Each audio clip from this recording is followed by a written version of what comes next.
This is Slippery People, the best Talking Heads podcast. Not about Talking Heads. When you think of the words bass and Talking Heads, what comes to mind? Is it the iconic intro to Psycho Killer?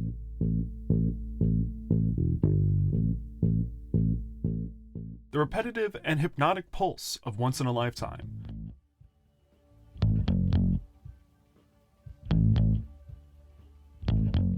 Or maybe even the fun and playful line that opens the track, Nothing But Flowers.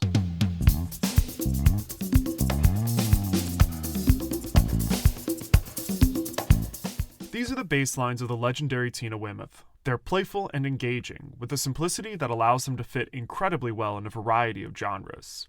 Tina's bass lines are heavily inspired by the bass lines found in Motown and soul music, especially the lines of James Jamerson. Tina's lines often have this wonderful energy that allows them to work as melodies by themselves. Listen to Uh-Oh, Love Comes to Town.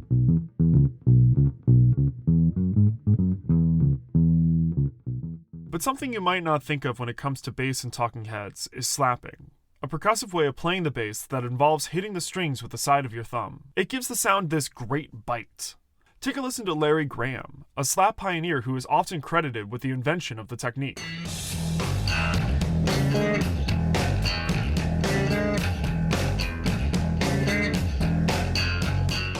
But Tina rarely ever uses slapping when playing with Talking Heads. That being said, listen to this awesome slap bass solo played during the live version of Houses in Motion.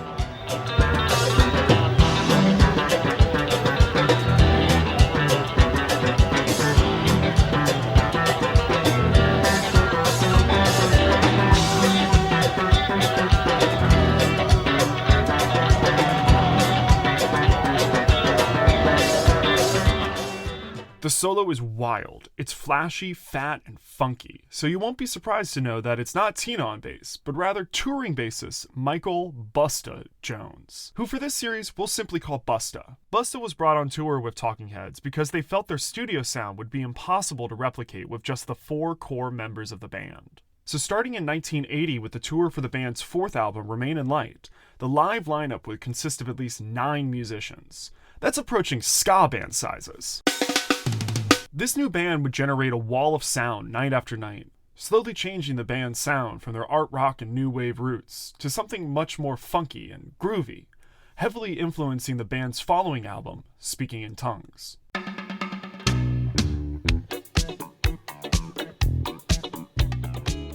The music is just funkadelic, danceable and interesting without ever taking itself too seriously, and none of it would be possible without the quintessential funk instrument, the bass.